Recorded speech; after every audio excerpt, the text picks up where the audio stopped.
Okay, so in this lecture, we are going to learn about the spontaneous and non-spontaneous reactions in thermodynamics.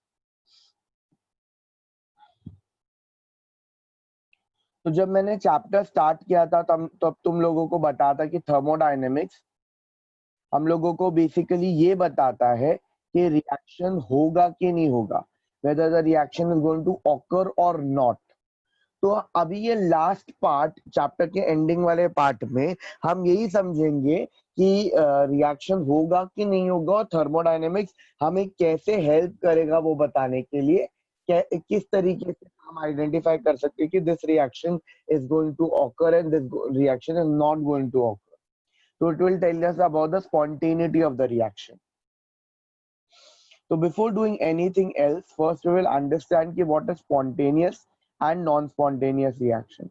तो spontaneous reaction मतलब जो खुद ब खुद हो जाए, जिसे करवाने के लिए, जो प्रोसेस करवाने के लिए कोई भी एनर्जी लगाने की जरूरत पड़े, तो ये खुद ब खुद हो जाए, तो इस तरीके के प्रोसेस को हम स्पॉन्टेनियस रिएक्शन बोलते हैं. जैसे फॉर एग्जांपल अगर मैं दे दूं तो डिस्चार्जिंग ऑफ बैटरी, फोन अपने आप डिस्चार्ज हो जाता है, तो मैं और कुछ उसमें करने की जरूरत नहीं है, वो डिस्चार्ज होता रहता है. हाँ, लेकिन चार्ज करने के लिए तुमको एनर्जी लगानी पड़ेगी. तो discharging of battery is a spontaneous process. Cooling of hot T, ये भी एक स्पॉन्टेनियस प्रोसेस है. अब गर्म चाय अगर तुमने लाके रखा तो अपने आप हीट बाहर जाता है, ठीक है, लेकिन हाँ उसे अगर गर्म करना है तो तुम्हें उसे गैस पे रखना पड़ेगा, तुम्हें उसे हीट करना पड़ेगा, तुम्हें एनर्जी देनी पड़ेगी. लेकिन कूल करने के लिए तुम्हें उसमें कोई एनर्जी नहीं लगानी पड़ती. अगर मैं नॉर्मल कोई रिएक्शन की बात करूँ तो फॉर्मेशन ऑफ वाटर, ये भी एक स्पॉन्टेनियस प्रोसेस है. H2 plus half O2 gives you H2O. Kind of अगर तुम ये देखोगे तो यहाँ पे hydrogen is reacting with oxygen, and any reaction that reacts with oxygen, sorry, any component that reacts with oxygen, that particular reaction is called as combustion. तो combustion reactions are generally spontaneous, खुद ब खुद हो जाते हैं, आग लग जाती है, हमें कुछ करने की जरूरत नहीं पड़ती. तो combustion are mostly spontaneous reaction. तो इस टाइप के रिएक्शन को हम स्पॉन्टेनियस बोलते हैं, जो खुद ब खुद होती है. नॉन स्पॉन्टेनियस मतलब हमें जिसमें एनर्जी लगानी पड़ेगी. हम उन्हीं का काउंटर पार्ट ले लेंगे.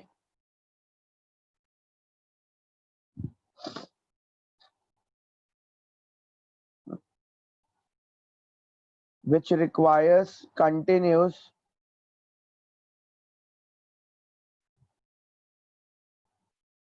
external energy.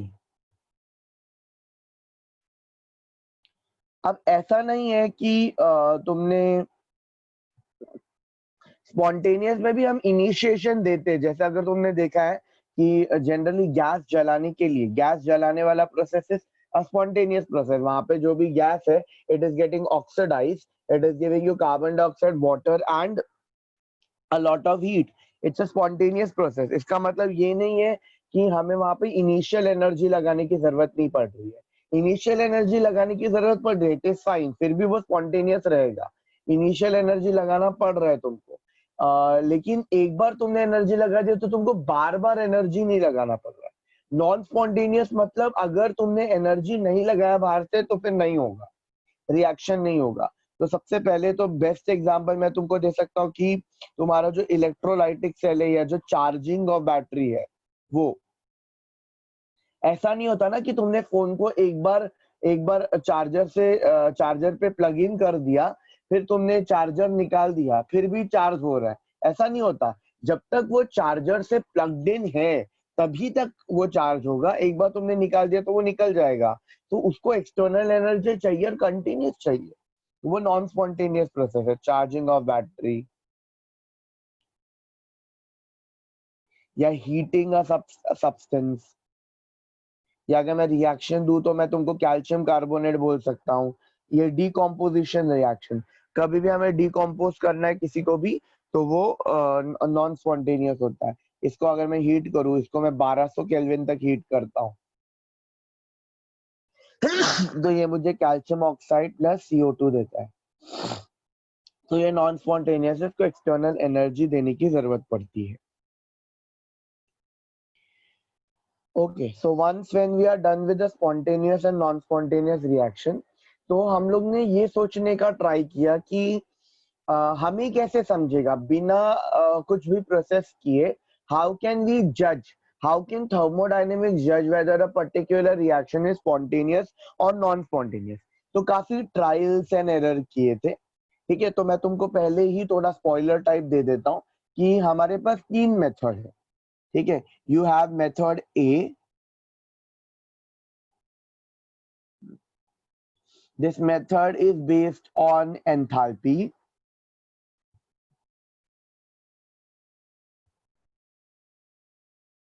इसके बेसिस पे समझाने की कोशिश की गई थी कि how will thermodynamics explain weather a particular reaction is spontaneous or non-spontaneous. Then you had method B,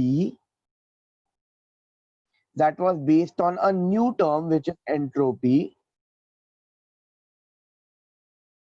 And then you had method C, which I can say is based on the second law of thermo. And this method was the right one, and this is what we use.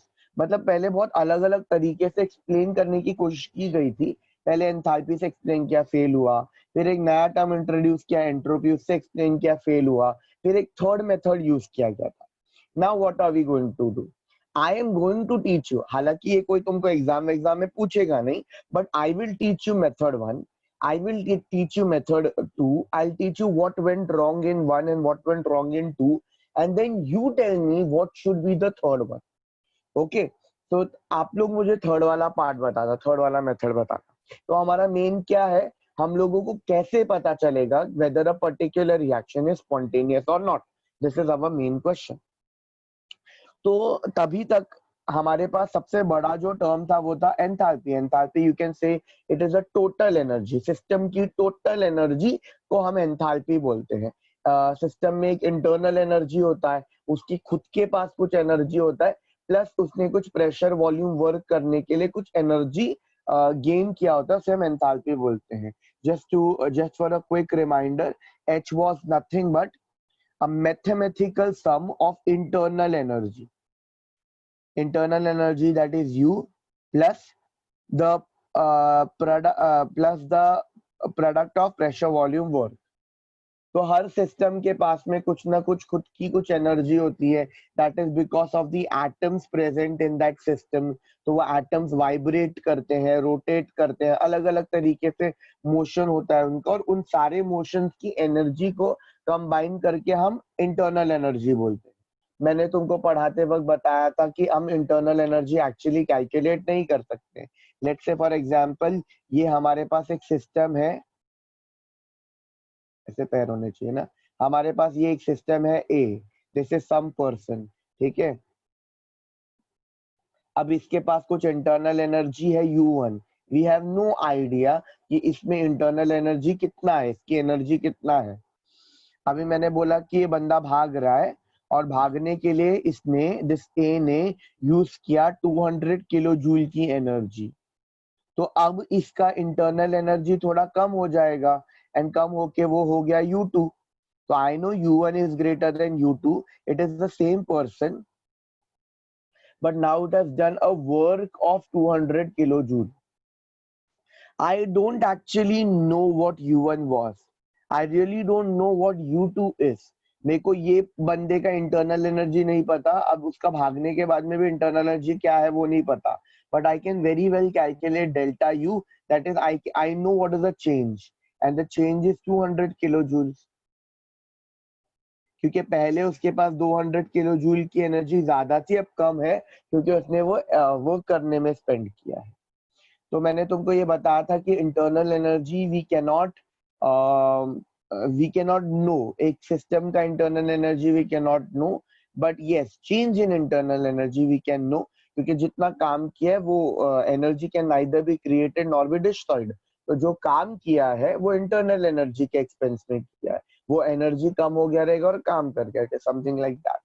तो ये final formula हमारा आया था delta H is equal to delta U plus P delta we.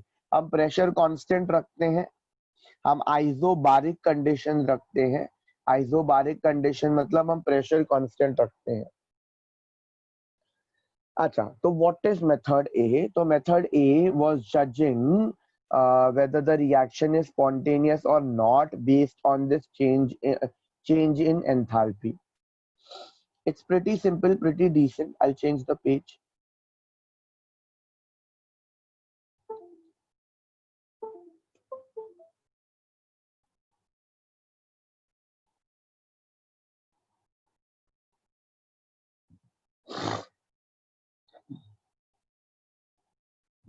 It is based on change in enthalpy.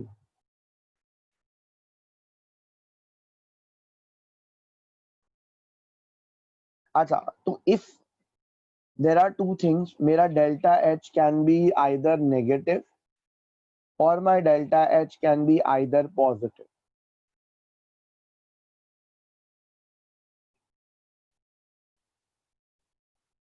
What we know is if delta H is negative, as Neha said, if delta H is negative, it will be exothermic, matlab heat will be given out of the system. And if delta H is positive, it will be endothermic.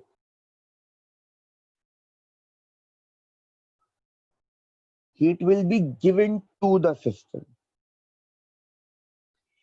So basically what we can understand from this is कि ये तुम्हारा endothermic process है, मतलब वहां पे heat वगैरह देना पड़ता है। तो फिर हम ये बोल सकते हैं कि generally if the process is endothermic they will be non spontaneous. Non spontaneous मतलब क्या? खुद ब खुद नहीं होने वाले। उनको करने के लिए हमें बाहर से एनर्जी देनी पड़ेगी, प्रेशर रेशर फोर्स अप्लाई करना पड़ेगा, तब जाके वो रिएक्शन होंगे। जबकि एक्सोथर्मिक में क्या है, वो हो भी रहे हैं काफी और साथ ही साथ एनर्जी खुद ब खुद ही दे रहे हैं। तो पहला तो हमारे दिमाग में यही आएगा, अगर मेरे को एंथैल्पी के बेसिस पे जज करना है तो मैं डायरेक्ट यही बोल सकता हूँ कि अगर एक्सोथर्मिक है तो स्पॉन्टेनियस होंगे, एंडोथर्मिक है तो नॉन स्पॉन्टेनियस होंगे। मतलब हमें बेसिकली क्या करना है, हमें रिएक्शन को देख के समझना है कि this particular reaction is going to be spontaneous और नॉन स्पॉन्टेनियस। पहला पॉइंट थर्मो का मैंने तुमको यही पढ़ाया था कि this will tell you about the feasibility of the reaction, whether the reaction is going to occur or not. So here we tried. अभी you know this is method A and you have method C as well. मतलब ये इसमें कुछ ना कुछ flaws है, लेकिन flaws जानने के पहले let us try and understand some reactions, तो हमें थोड़ा बेटर समझ में आ जाएगा। तो ये थियरी दिया था, तो इसको बैक कैसे किया? इसको बैक किया by combustion, decomposition and neutralisation reaction से, व्हिच इज प्रीटी सिंपल।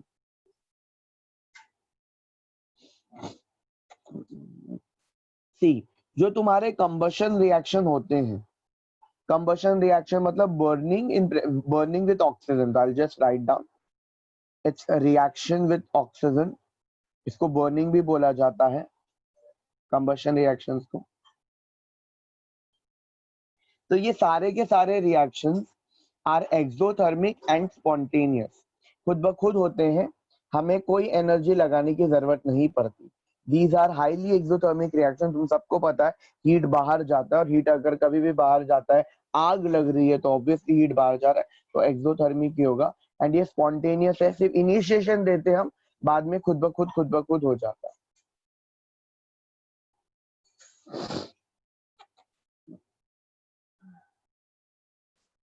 तो इट्स वेरी वेल स्पॉन्टेनियस। तो इन रिएक्शंस अगर मुझे एग्जांपल देना पड़े तो मैं एक एग्जांपल दे देता हूँ जस्ट फॉर द सेक। तो you have CH4 plus O2, this is giving you CO2 and H2O and heat, and it is spontaneous. This reaction is spontaneous, खुद ब खुद हो जाता है। अनदर रिएक्शन जिसके बेसिस पे हम बैक कर सकते हैं ये थियोरी को, इसका डेल्टा एच, ये रिएक्शन का delta H is negative, it is heat is given out, is neutralization reaction.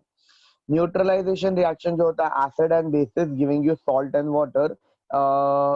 अभी तुमने आयनिक पढ़ा है तो तुमको पता है कि सॉल्ट सिर्फ स्ट्रॉन्ग एसिड स्ट्रॉन्ग बेसिस के नहीं होते, किसी के भी हो सकते हैं, लेकिन कोई भी न्यूट्रलाइजेशन रिएक्शन होगा it is generally exothermic. Salts are much more stable than acids and bases, तो उनकी एनर्जी काफी कम होती है, तो heat is always given out when they are prepared. तो यहाँ पे हम जनरली ले लेते हैं HCl और NaOH. They are going to give me NaCl and water. Heat is given out, so इसका delta H is negative, and this is pretty much spontaneous. Another reaction that can back this theory कि negative हैगा होगा तो spontaneous, positive होगा तो non-spontaneous.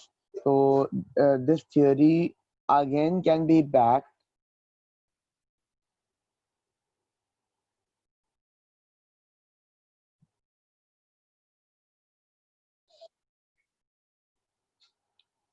by decomposition reaction. Decomposition reaction, you know, it's endothermic क्योंकि a lot of energy has to be given over here. For example, अगर मेरे को कैल्शियम कार्बोनेट है, सॉलिड है वो, अगर मेरे को उसको तोड़ना है तो मेरे को काफी एनर्जी लगानी पड़ेगी, तो ये खुद ब खुद नॉन स्पॉन्टेनियस होता है, फिर एनर्जी देते तब ये टूटता है, तो it's like that.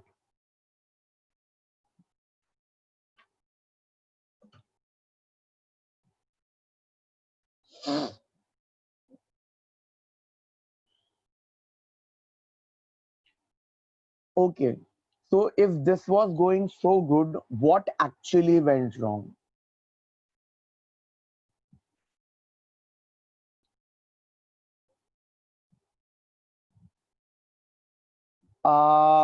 Let's talk about melting of ice.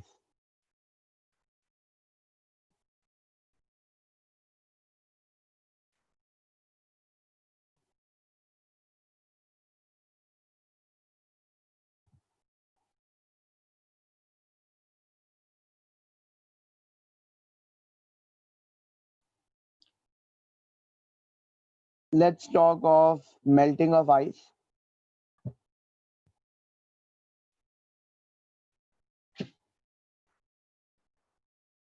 See, solid मतलब इसका melting of ice basically क्या है, H2O solid gets converted to H2O liquid. Whenever any solid is getting converted to liquid, इसका मतलब one thing is for sure कि इसका जो delta H है that is positive. It's an endothermic process. It is 6.1 kilojoule per mole.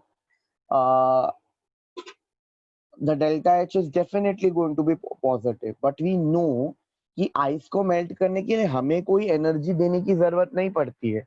तुम ice को अगर normal room temperature पे लेके आ जाओगे तो वो खुद ब खुद मेल्ट हो जाएगा, खुद ब खुद मेल्ट हो जाएगा, हमें उसे हीट बीट करने की जरूरत नहीं पड़ती। It's a spontaneous process, it is a spontaneous process, but yes, it is endothermic. अभी अगर एंडोथर्मिक है फिर भी स्पॉन्टेनियस कैसे हुआ, उसे बहुत कम एनर्जी की जरूरत है और वो कम एनर्जी वो अपने आसपास सराउंडिंग से ही ले लेता है।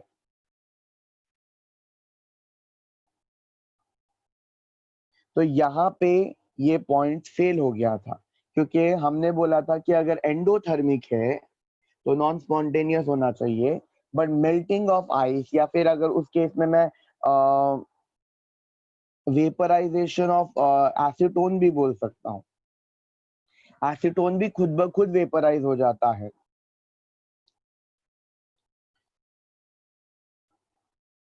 हमारी उंगलियों में अगर एसीटोन गिर जाए तो we feel a cooling sensation क्योंकि वो हमारे हाथ का या उंगली का हीट एब्जॉर्ब करता है, वेपराइज हो जाता है, तो उसने हीट एब्जॉर्ब किया तो ठंडा ठंडा लगता है।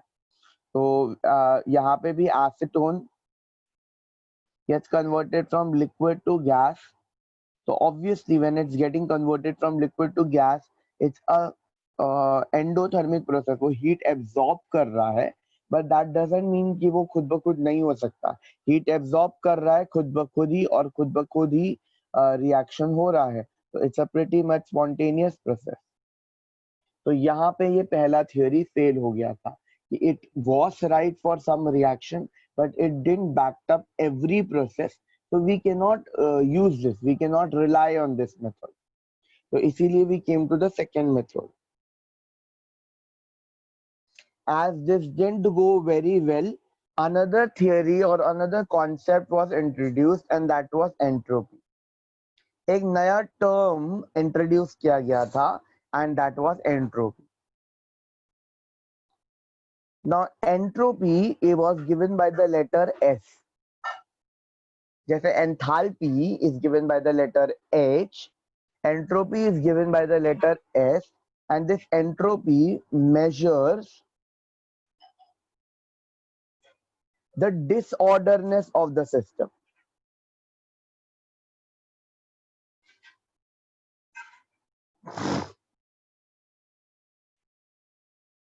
एंट्रोपी हमें ये बताएगा कि सब्सटेंसेस कितने डिसऑर्डरली अरेंज हैं। हमारे पास एक चैप्टर है which is called as solid state, जहाँ पे हम लोग ये चेक करते हैं कि मॉलिक्यूल्स कितने ऑर्डरली अरेंज्ड है। यहाँ पे थर्मो में हम ये चेक करते हैं कि मॉलिक्यूल्स कितने डिसऑर्डरली अरेंज्ड है। नाउ सवाल ये बनता है कि why are we checking the disorderness of the system. अगर तुमने कभी भी ऑब्जर्व किया होगा, तो जो रिएक्शंस होते हैं वो या तो गैसियस स्टेट में होते हैं या तो किसी वो सॉल्वेंट में डिसॉल्व करके होते हैं। ऐसा क्यों? क्योंकि गैसेस में the molecules have their free will to move here and there. In the solutions, the solute particle can move here and there, they have that free will. So when the molecules are moving here and there, they will collide with one another and hence they will react.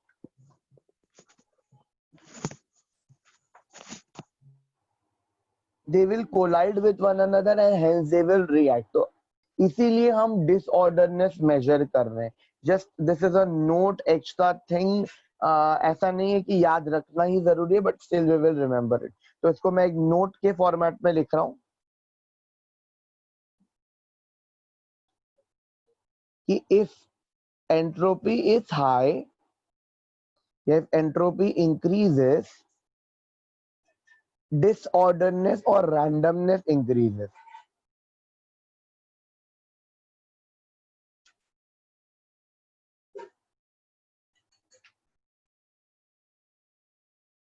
And when disorderness या randomness increase होता है, इसका मतलब molecules will collide,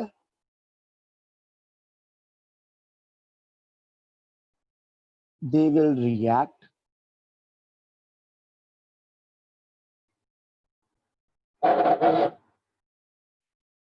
and the process will become spontaneous.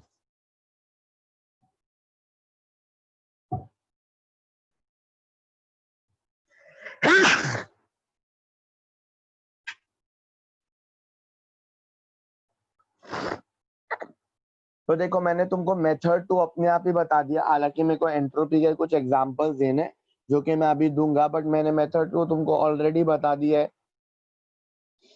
According to method two, which is based on the change in entropy, it's not based on entropy, guys, it's based on the change of entropy.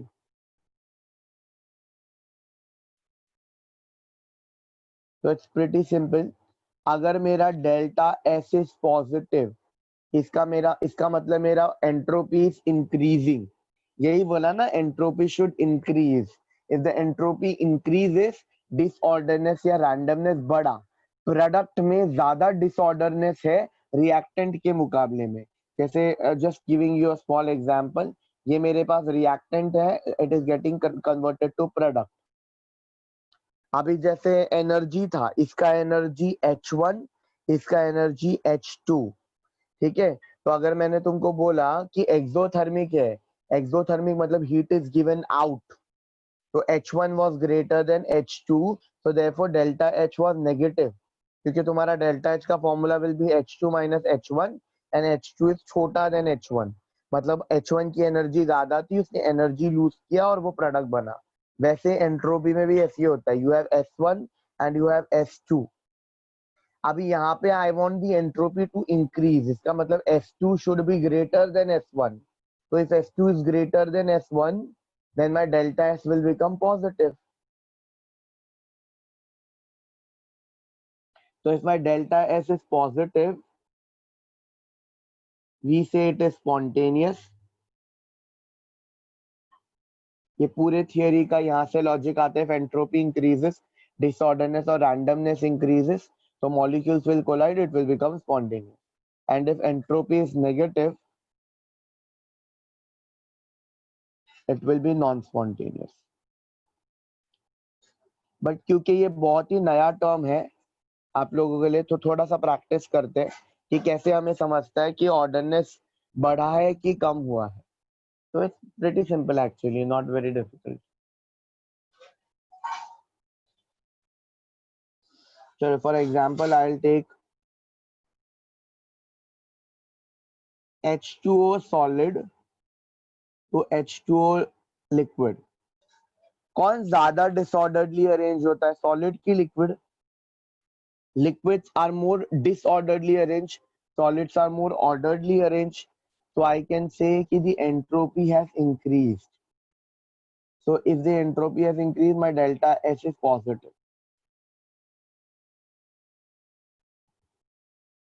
Just अगर फिर एक बार नहीं समझा होगा तो इसका entropy will be S1 and इसका entropy will be S2, and we know कि S2, that is randomness, in water liquid is greater than water solid.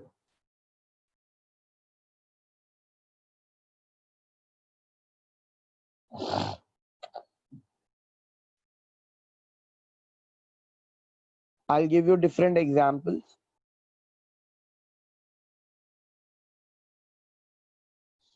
So these are some more examples that I've written. So your acetone liquid gets converted to acetone gas. So acetone liquid के molecules are very tightly packed, जबकि gases का दूर दूर है। तो दूर दूर है मतलब डिसऑर्डरनेस ज्यादा है, तो मतलब एंट्रोपी मेरा इंक्रीज हो रहा है, तो पॉजिटिव। यहाँ पे calcium carbonate is solid, it वो डिकम्पोज करने के बाद में कैल्शियम ऑक्साइड और कार्बन डाइऑक्साइड देगा, एंट्रोपी इंक्रीज होगा क्योंकि ये सिर्फ सॉलिड है जबकि ये सॉलिड और गैस है। अगर मैंने एक बीकर लिया तो कैल्शियम कार्बोनेट सिर्फ लोअर कोने में रहेगा, reactant will be only at this place, जबकि product will be in the entire container क्योंकि इट्स कार्बन डाइऑक्साइड, तो it is more disorderly arranged, it is more randomized. H2 plus half O2 gives you H2O liquid. इसका delta H is nothing but negative. यहाँ पे entropy कम हो गया, as you can very well see they are coming together and they are forming water liquid, so इसका entropy कम हो गया। Atomization Cl2 will give you Cl and Cl, तो again इसका delta H is positive. हालांकि यहाँ पे कोई state change नहीं है, यहाँ पे ये भी गैस है ये भी गैस है, but they have got separated. पहले वो साथ में थे, अब वो अलग अलग हो गए, तो ऑब्वियसली रैंडमनेस बढ़ गया है, तो entropy increase. Now we already know the theory says कि अगर एंट्रोपी बढ़ा यानी डिसऑर्डरनेस बढ़ा तो molecules will collide more, they will react and they will be spontaneous. So very well we knew this theory. So if our delta S is positive, it is going to be spontaneous. If our delta S is negative, it's going to be non-spontaneous.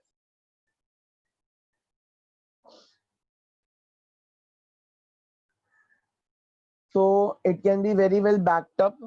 अभी अगर कोई नया theory निकाल रहे हैं तो actually पुराना वाला जो है वो उसको हेल्प करना चाहिए ना, पुराना वाला जो पॉइंट है वो उसको हेल्प करना चाहिए। तो जैसे पहला थियरी फेल हुआ था फॉर द टू प्रोसेस, हम लोग ये दोनों को ही देख लेते हैं। अब अगर मैंने ये दोनों को ध्यान से देखा तो ये सॉलिड है और ये लिक्विड है, तो H2O solid and H2O liquid,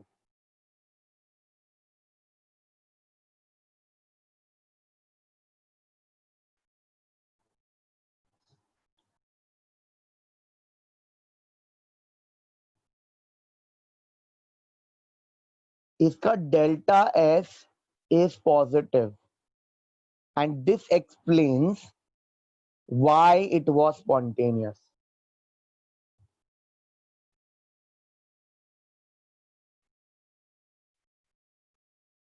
ये रियलिटी में स्पॉन्टेनियस है और एंथैल्पी वाला पार्ट एक्सप्लेन नहीं कर पा रहा था, एंथैल्पी फेल हो रहा था, लेकिन एंट्रोपी इसको एक्सप्लेन कर रहा है कि ये क्यों स्पॉन्टेनियस है, क्योंकि इसका एंट्रोपी चेंज इज पॉजिटिव, मतलब it has to be spontaneous even though this reaction delta H is negative, delta H is positive, तो it fails the process, ये फेल हो गया, लेकिन स्टिल डेल्टा पॉजिटिव है, तो वो एक्सप्लेन कर रहा है, तो एंट्रोपी ने ये वाला पार्ट एक्सप्लेन कर दिया. Another I can tell you the same for the second one also.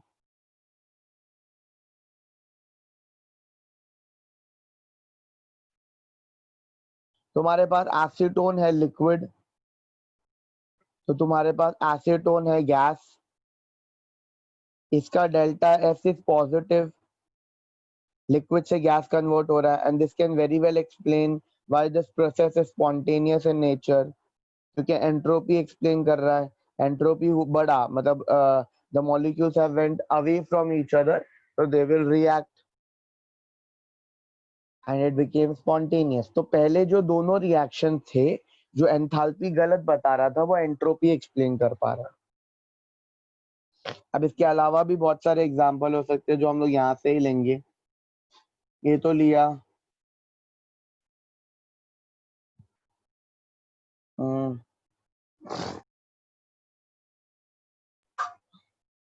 so many such reactions like this.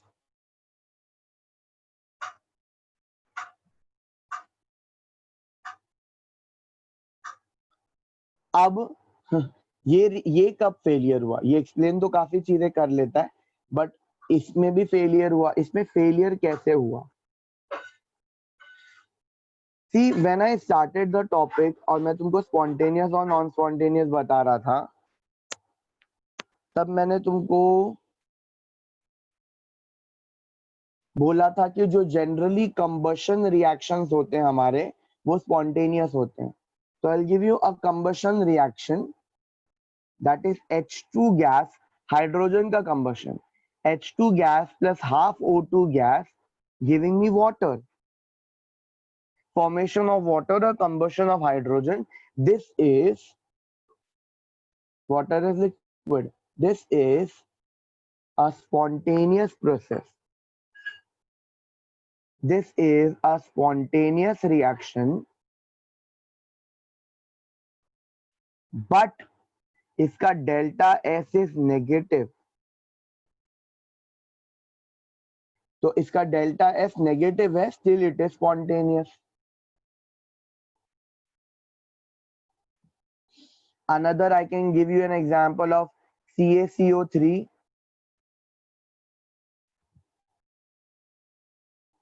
solid giving me calcium oxide plus CO2.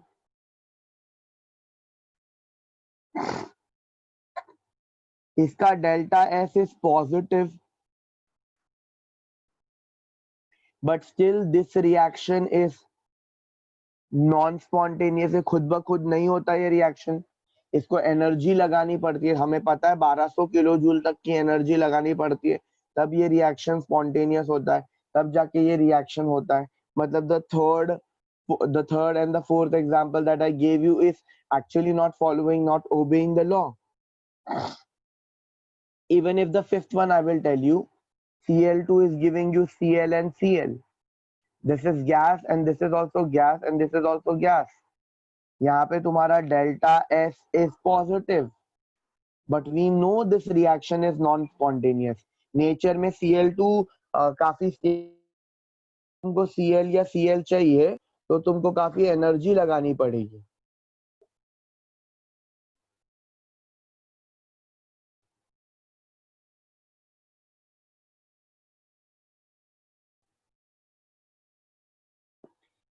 तो आई हैव गिवन यू, ये पांचों example में हमने check किया, right भी हो रहा है और रॉन्ग भी हो रहा है.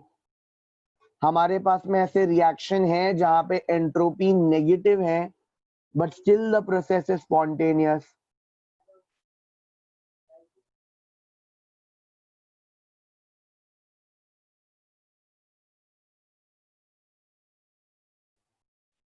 हमारे पास ऐसे रिएक्शन है जहाँ पे तुम्हारा एंट्रोपी पॉजिटिव है but still the reaction is non spontaneous. हमारे पास ऐसा रिएक्शन जहाँ पे entropy positive, entropy still the reaction is not spontaneous. अब ये पांचों एग्जाम्पल पे थर्ड थियरी निकल सकती है.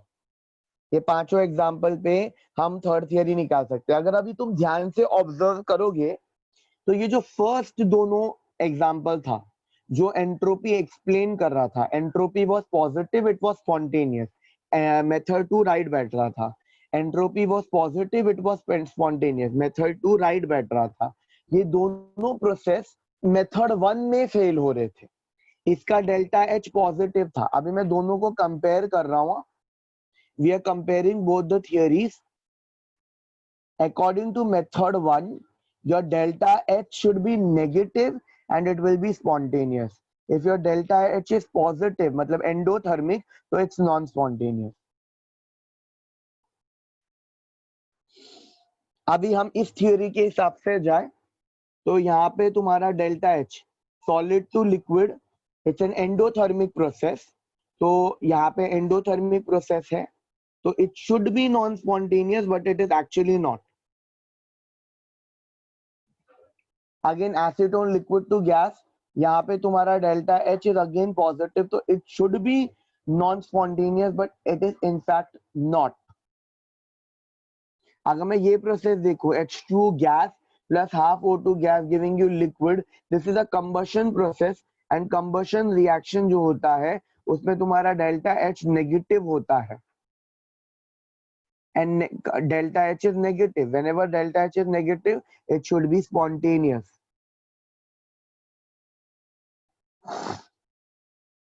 This reaction is non-spontaneous. Calcium carbonate solid. It is a decomposition reaction. And I've taught you this कि decomposition reaction में हमको heat देना पड़ेगा. 1200 किलो जूल की एनर्जी दिया है तो यहाँ पे delta H is positive. And what we know is whenever delta H is positive, it should be non-spontaneous. It is non-spontaneous. यहाँ पे again this is an endothermic process तो यहाँ पे delta H is positive and it is non spontaneous. अब मैं थोड़ा सा धीरे होके सब एक एक करके वापस से बता रहा हूँ.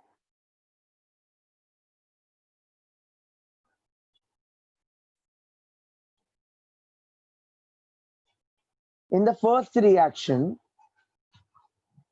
it's an endothermic process. Endothermic process suggests that it should be non-spontaneous, but it is also entropy is increasing. So entropy increasing suggests that it should be spontaneous. तो यहाँ पे एंथैल्पी फेल हुआ, मेथड 1 फेल हुआ, लेकिन method 2 ने संभाल लिया. Method 2 explain. Acetone liquid to acetone gas, we very well know कि this is a very spontaneous process. Entropy explain करता है why it is spontaneous. It is right according to entropy. Our entropy is increasing. तो वो explain करता है. तो method 2 is right, but method 1 is wrong क्योंकि method 1 के हिसाब से it should be exothermic, but it is not. It gains energy. It absorbs energy. So according to method 1, it should be non-spontaneous, but that is wrong. The failure, H2 plus half O2 gives you water. We know this is a spontaneous process, but entropy wala method, that is method 2, says it should be non-spontaneous क्योंकि इसका entropy कम हुआ है. Gases gets converted to liquid, and whenever gases gets converted to liquid, उसकी entropy कम हुई, so it should be non-spontaneous. But that is not the reality. It is very well spontaneous. और ये explain कौन करता है? Method 1. Method 1 says कि ये combustion है. Combustion reactions are negative, so it's spontaneous.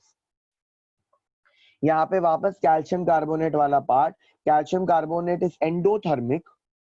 Endothermic मतलब it should remain non-spontaneous. Its positive energy should be given. So it very well explains why this is non-spontaneous. जबकि entropy वाला method was failing over here. Entropy वाला method was again failing over here. But ये atomization is non-spontaneous. खुद ब खुद नहीं होता है. क्यों नहीं होता है? क्योंकि delta H is positive. What I'm trying to tell you over here is there were two methods. जहां पे मेथड 1 फेल हो रहा है वहां पे मेथड 2 एक्सप्लेन कर रहा है, जहां पे मेथड 2 फेल हो रहा है वहां पे मेथड 1 एक्सप्लेन कर रहा है। तो इनफैक्ट दोनों मेथड्स में कुछ ना कुछ कमी थी। कमी क्या थी? Method 1 was only considering enthalpy, method 2 was only explaining entropy. और कहीं कहीं पे एंथैल्पी फेल हो जा रहा था तो एंट्रोपी एक्सप्लेन कर दे रहा था, कहीं कहीं पे जहां एंट्रोपी फेल हो रहा था वहां पे एंथैल्पी एक्सप्लेन कर दे रहा था। Actually the correct way to do is combining the two. Method 1 was failing because it was only considering enthalpy. Method 2 was failing because it was only considering entropy. It should have been कि दोनों का एक cumulative value consider करना चाहिए था और वो cumulative value से हम जज कर सकते हैं better. So this is your method 3, which is based on the second law of thermodynamics. उससे हम एक फॉर्मूला डिराइव करेंगे, वो फॉर्मूला में डेल्टा एच भी आएगा, डेल्टा एस भी आएगा और टी भी आएगा, और उससे हम जज करेंगे कि एंट्रोपी है या एंथैल्पी है। तो एक स्पॉन्टेनियस है कि नॉन स्पॉन्टेनियस है, तो एक कंसिडर करना गलत था, दोनों कंसिडर करना पड़ेगा। We will see method 3 in the next lecture, in the next video.